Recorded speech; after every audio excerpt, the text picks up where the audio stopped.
Welcome students, this is your 1.4 practice video for September 1st.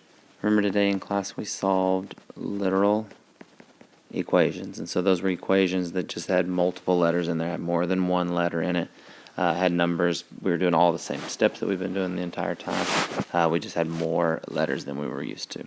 Okay, there are 6 problems on the assignment. You guys had to do 2, 4, 6, 9, 12, and 14 on the back.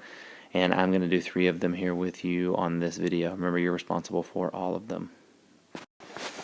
Alright, so this first one says 8x plus 2y equals 18. So 8x plus 2y equals 18. So we draw our line down.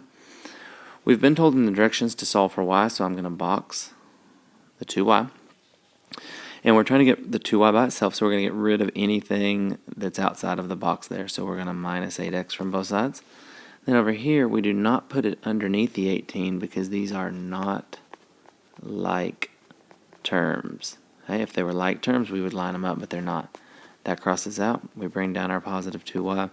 This gets written as 18 minus 8x. This is 2 times y, so to undo times, we divide, and we divide everything by 2.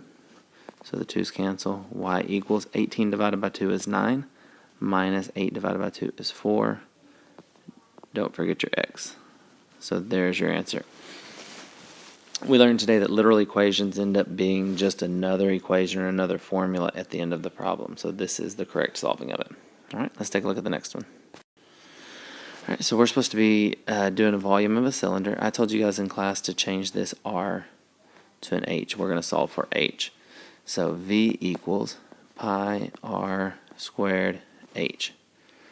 I think it's best if we move the V over, so I'm going to move the V over, and then I'm going to grab my eraser and get rid of that from that side.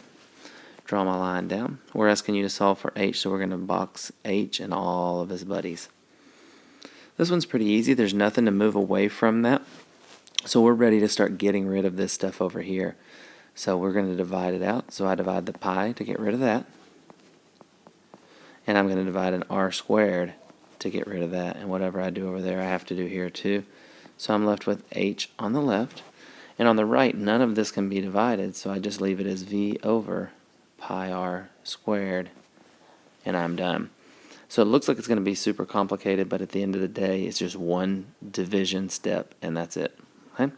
Because when it was beside it, we divided, this stuff was beside the h, so we divided both sides by that.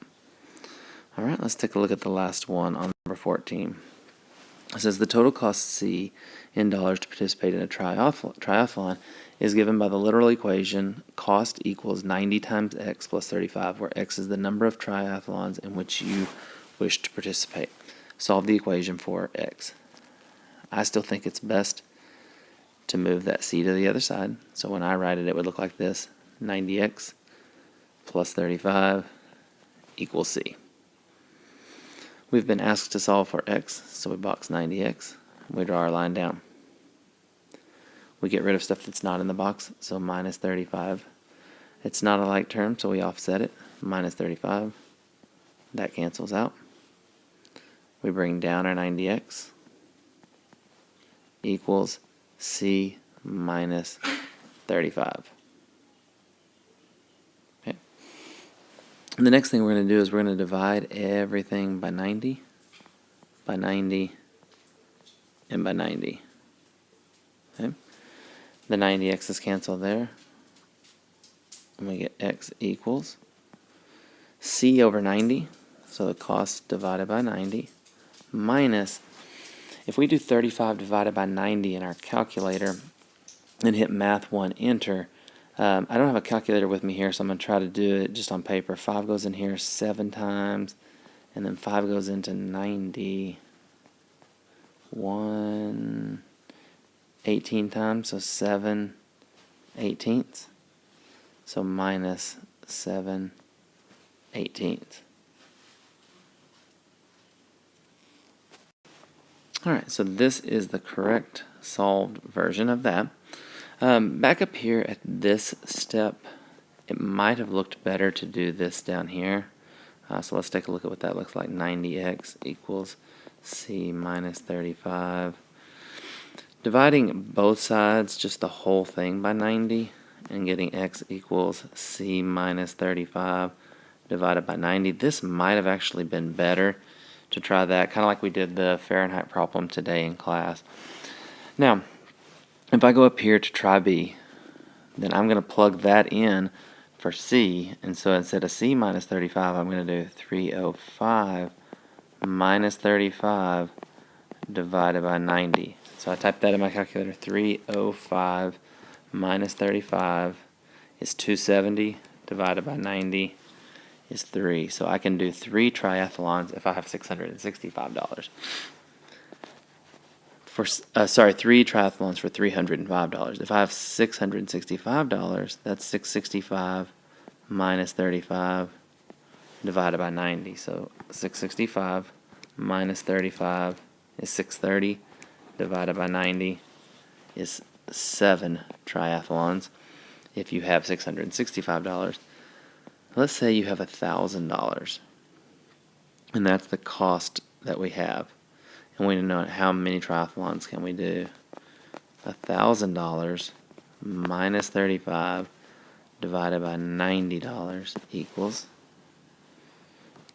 1,000 minus 35 is 965 divided by 90.